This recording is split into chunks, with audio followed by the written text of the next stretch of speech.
یہ ایک حقیقت ہے واقعاً کہ ڈاکٹر صاحب نے ایک وقت کی پابندی کا ایک اہم پیغام جو دیا ہے وہ سب جانتے ہیں.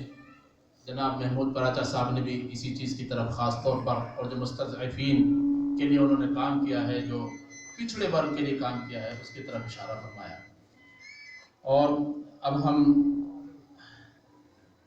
استدعا میکنیم در خدمت حضرت آیت اللہ مہدی مہدوی پور کی خدمت میں ایشون تشریف بیارن و از بیانات خودش به مؤمنین قلوب مؤمنین را منور بفرمائیں. ایک صلوات پڑھ کر استقبال کریں.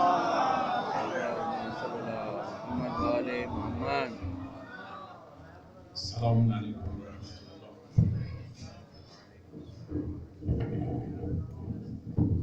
بسم اللہ الرحمن الرحیم. الحمد للہ رب العالمین والصلاة والسلام علی سید الانبیاء والمرسلین ابی القاسم المصطفى محمد اللهم صل على محمد وعلى محمد وعلى أهل بيت الطيبين الطاهرين المعصومين واللعن الدائم على أعدائهم أجمعين من الآن إلى قيام يوم الدين. أما بعد، قال الإمام علي بن أبي طالب عليه الصلاة والسلام وعلى محمد خالط الناس مخالطة إن متم معها بكوا عليكم وإن عشتم حنوا إليكم. اولا بسیار سپاسگزارم از برگزاری این محفل به عنوان بزرگداشت و تجلیل از مقام مولانا دکتر کلب صادق رحمت الله علیه. از برگزار کنندگان این محفل سپاسگزار هستم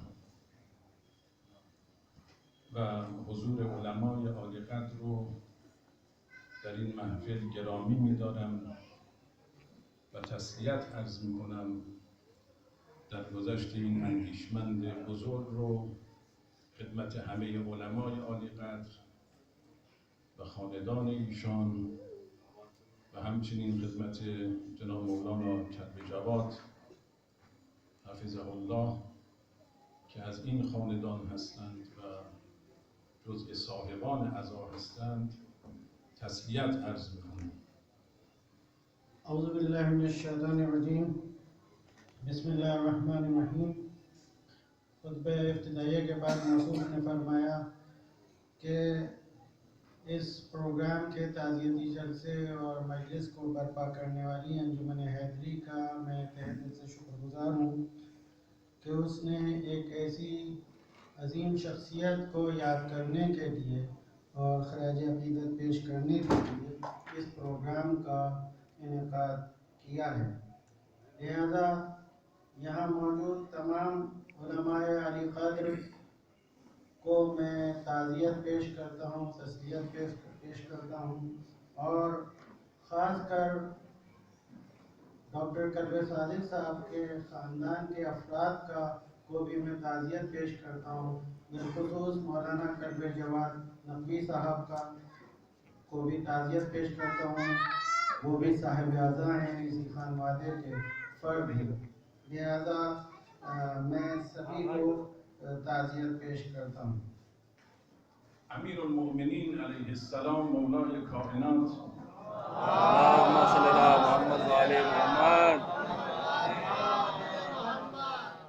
یک جمله حکیمانه ای دارند می‌فرمان خالط الناس مخالطة ان متم معها بكوا علیکم. یعنی با مردم اونچنان معاشرت بکنید با محبت که اگر از میان اون مردم رفتید در فراق شما و جدایی شما گریه کنند و اشک بریزند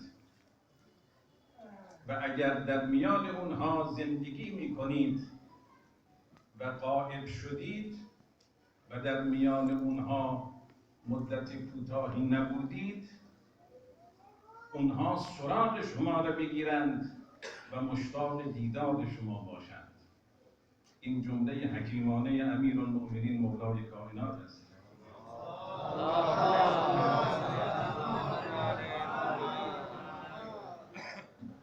مولائے کائنات امیر المومنین علی ابن ابی طالب علیہ السلام کا کہ حکیمانہ جملات میں سے ایک بہت ہی حکیمانہ جملہ ہے کہ وہ فرماتے ہیں کہ لوگوں کے درمیان اس طرح زندگی گزارو، اس محبت کے ساتھ ان سے اس طرح رفتار کرو، تمہارا کردار، رفتار، افکار اس طرح ہوں کہ اگر ان کے درمیان سے چلے جاؤ تو وہ تمہارے فراق میں، تمہاری یاد میں گریہ کریں، اشک بہائیں، اور اگر ان کے درمیان زندگی گزار رہے ہو اور کچھ وقفے کے لیے ان سے جدا ہوئے ہو تو وہ تمہاری یاد کریں، تمہارا انتظار کریں اور تمہارے دیدار کے مشتاق رہیں۔ یہ ایک بہت ہی حکیمانہ جملہ ہے مولا کائنات کا۔ علمای عالی قدر در هندوستان در گذشته و حال همواره با مردم بودند، در میان مردم بودند، با درد و رنج مردم شریک بودند، در غم و شادی مردم خودشون را شریک می‌دانستند و خدمتگزار مردم بودند و شاید از افراد برجسته در این زمینه مرحوم دکتر کلب صادق بود. شما مشاهده کردید از طریق مدیا که در تشییع جنازه این بزرگوار بیش از 200,000 300,000 نفر حضور داشتند در خیابان‌های لکنو و من شاهد بودم که زنها و مردها گریه می‌کردند. چرا؟ به خاطر اینکه یک عالم خدمتگزار، یک عالم مردمی از میان اونها رفته است. علماء علی قدر ہندوستان میں گزشتہ میں بھی اور حال میں بھی ان کا کردار یہ رہا ہے، ان کا طریقہ کار اور اسلوب یہ رہا ہے کہ وہ لوگوں کے درمیان زندگی گزارتے ہیں، لوگوں کی خوشیوں میں شامل ہوتے ہیں اور لوگوں کے غم میں بھی شامل ہوتے ہیں۔ در حقیقت درد و رنج و خوشیوں کے وہ ساتھی ہوتے ہیں اور اس میں شریک ہوتے ہیں، اور وہ مردم کے، لوگوں کے خدمت گزار کی طرح زندگی گزارتے ہیں۔ اور ایسے برجستہ افراد میں سے نمایاں نام ڈاکٹر کلب صادق صاحب قبلہ کا ہے، اور آپ نے دیکھا ہوگا میڈیا کے ذریعے سے اور مختلف سوشل میڈیا کے ذریعے سے کہ کس طرح سے تشییع جنازہ میں ان کے چاہنے والے لوگوں نے شرکت کی۔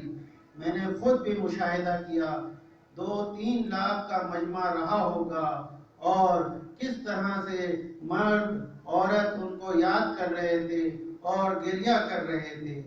یہ در حقیقت ایک عالم خدمت گزار کے گزر جانے کے بعد لوگوں کا کہ یہ تاثرات تھے اور اسی کا نتیجہ تھا۔ مرحوم دکتر کلب صادق رحمت الله علیه پرچمدار اتحاد و همبستگی بود. ارتباط گسترده با علمای ادیان و مذاهب مختلف در این سرزمین پهناور داشت. یک چهره شناخته شده در بدر صغیر بود، بلکه در اروپا و آمریکا و کانادا در اونجا شخصیت شناخته شده ای بود. او را به عنوان محور وحدت و همدلی می شناختند. در مسلم پرسنل لا بورد نائب رئیس بود و همواره از ارتباط خودش با رهبران ادیان و مذاهب برای محکم ساختن وحدت و همدلی بهره می‌برد. حضرات، مرحوم ڈاکٹر قلب صادق صاحب اتحاد اور ہمبستگی کا پرچم بلند کرتے رہتے تھے اور یہ ان کا مشن تھا۔ مختلف ادیان اور مذاہب کے درمیان اتحاد کا پیغام ہمیشہ دیتے رہتے تھے۔ اس عظیم اور وسیع ملک میں ہر جگہ یہ پیغام پھیلاتے تھے اور اس پورے ملک میں لوگ ان سے بخوبی واقف تھے۔ نہ صرف اس ملک میں بلکہ پورے بر صغیر میں، اور نہ صرف بر صغیر میں بلکہ یورپ، امریکہ، کینیڈا اور تمام دوسرے ممالک میں ان کو لوگ بخوبی ان سے واقف تھے اور وہ محور وحدت اور ہمدلی کے طور پر پہچانے جاتے تھے۔ عزیزان، به طور خلاصه در میان احکام دین و در میان واجبات مذهب اهل بیت علیهم السلام هیچ امری ارزشمندتر و پرثوابتر و پرفضیلتتر از خدمت به دیگران مخصوصا فقرا و غربا نیست. شما ببینید در سیره اهل بیت علیهم السلام همه امامان ما در عین حالی که افراد رو تشویق می‌کردند که به فقرا و غربا برسید، مباشرتاً خودشون اقدام می‌کردند و دستگیری از فقرا می‌کردند. در نیمه‌های شب مولای کائنات امیر المؤمنین علی ابن ابی طالب علیه السلام حتی در دوران حکومتش خودش به شخص شخیص و نفس نفیس مباشرتاً در نیمه های شب به در خانه ایتام و غربا و فقرا می رفت و ناشناخته به اونها غذا میداد. وقتی که امام باقر علیه السلام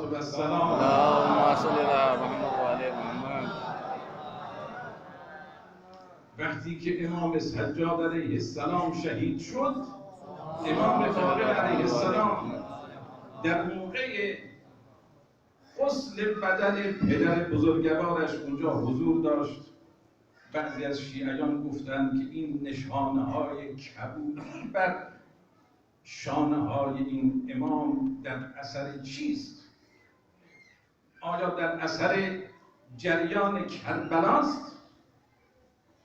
امام باقر علیه السلام فرمودند نه، این در اثر این است که شبها به در خانه ایتام آذوقه حمل می‌کرد بدون اینکه کسی بشناسد و دلی را شاد می‌کرد و قلبی را به دست می‌آورد. عزیزان گرامی، ائمہ اطہار کی زندگی اور سیرت سے ہمیں یہ سبق ملتا ہے کہ غربا، فقیروں اور ضرورت مندوں کی مدد سے بڑھ کے اور اس سے زیادہ اہم اور کوئی عمل نہیں ہے۔ ہمیں ائمہ کی زندگی پر اگر ہم نظر ڈالیں تو ہمیں واضح طور پر یہ بات نظر آتی ہے کہ نہ صرف ائمہ اطہار دوسرے لوگوں کو شوق دلاتے تھے، ان کی ترغیب کرتے تھے، تشویق کرتے تھے کہ وہ غریبوں کی، یتیموں کی، ضرورت مندوں کی مدد کریں، اس کے علاوہ خود اپنے دستگاہ مبارک سے رات کی تاریکی میں بھی جا کے ضرورت مندوں کی مدد کرتے تھے، یتیموں کی نوازش کرتے تھے اور ان کو ضرورت کا سامان پہنچاتے تھے۔ یہ ہمیں ائمہ کی زندگی میں مسلسل یہ ملتا ہے۔ مولائے کائنات امیر المومنین علی ابن ابی طالب رات کی تاریکی میں ایسے گھروں میں جاتے تھے، یتیموں کے پاس جاتے تھے، ضرورت مندوں کے پاس جاتے تھے، اور اس حال میں کہ وہ پہچان بھی نہ پاتے تھے، اپنے آپ کو در حقیقت معرفی بھی نہیں کرتے تھے اور ان کی مدد کرتے تھے، اور یہ اس وقت بھی کرتے تھے کہ جب ظاہری حکومت ان کے ہاتھ میں تھی، اس وقت بھی وہ دوسروں سے کراتے تھے لیکن خود بھی ان کاموں کو انجام دیتے تھے۔ اور اسی طرح چوتھے امام کی شہادت کے بعد جب امام باقر علیہ السلام صلی اللہ محمد وآل محمد غسل کا انتظام ہو رہا تھا اور غسل دیا جا رہا تھا، تو بعض چاہنے والوں نے پانچویں امام سے دریافت کیا، یا مولا یہ امام سجاد کے شانوں پر یہ نشان کیسے ہیں، یہ کاہے کے نشان ہیں، جو کہ آیا یہ کربلا کے ظلم و ستم کی نشانیاں ہیں؟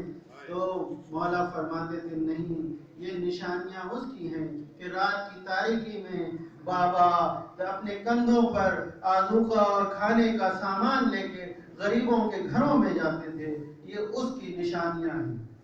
و مخصوصا در کمک به غربا، در امر تحصیل، در امر آموزش، این بسیار مهم است. مهمترین کمک به فقرا و غربا در امر تحصیل فرزندان اونهاست که مرحوم دکتر کدر صادق این جهت رو تا پایان عمرش دنبال کرد و هزاران نفر از دانشجو و دانش آموز را سعی میکرد کمک بکند، کمک تحصیلی به اونها و اینها درس بخوانند و جامعه هندوستان در اثر آموزش پیشرفت بکند.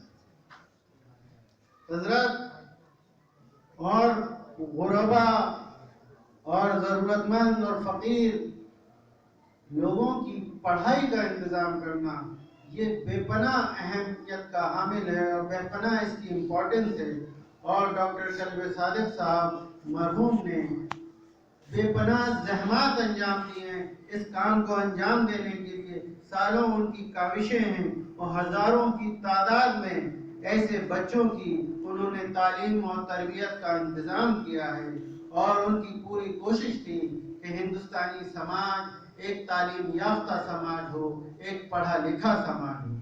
و آخرین جمله من به عنوان یادگاری برای شما این است: عزیزان، در زندگی خودتون هر کسی تلاش بکند فقیری را، یتیمی را، غریبی را شریک زندگی خودش قرار بدهد. یعنی وقتی که پای سفره غذا می نشیند احساس بکند که یک دست غریبی را هم گرفته است و در ماه یک کمکی هم به او انجام بدهد. این باعث دفع بلاها می شود، باعث جلب محبت خداوند متعال می شود، باعث توسعه در رزق انسان می شود که انسان در زندگی خودش غریبی را، یتیمی را شریک بکند. اور آخر میں ایک جملہ آپ لوگوں کی خدمت میں عرض کرنا چاہتا ہوں، اور میری خواہش یہ ہے کہ اس کو یاد رکھیے گا، محفوظ رکھیے گا۔ زندگی میں آپ میں سے ہر ایک، ہم میں سے ہر ایک غریب، ایک فقیر، یتیم، ضرورت مند کا اگر ہو سکے تو اس کے سہارا ضرور بنیے گا، اس کی مدد ضرور کیجیے گا، جہاں تک ممکن ہو کسی کا سہارا بنیے، اس کی ضرورتوں کو پورا کیجیے، اس کی تعلیم اور کھانے کا انتظام ہو جائے۔ جب اپنے دسترخوان پہ کھانے کے لیے بیٹھیں تو خیال رہے کہیں اور بھی کوئی ہے جو بھوکا ہوگا، اگر وہ آپ کے ہمراہ اس دسترخوان پر ہوگا تو یہ اس کے نتیجے میں بلائیں بھی دور ہوں گی اور خداوند عالم کی رضایت بھی حاصل ہوگی اور رزق میں اضافہ بھی ہوگا۔ مقام معظم رهبری حفظه الله آقای مرحوم دکتر کدر صادق را میشناختند، برای ایشان احترام قائل بودند. لذا بعد از این که من در لکنو در مراسم نماز جنازه و در تشییع شرکت کردم و برگشتم، دو شب بعد از دفتر مقام معظم رهبری تماس گرفتن، گفتن حضرت آقا دستور دادن به شما که یک بار دیگر بروید لکنو و از طرف ایشان سلام مخصوصی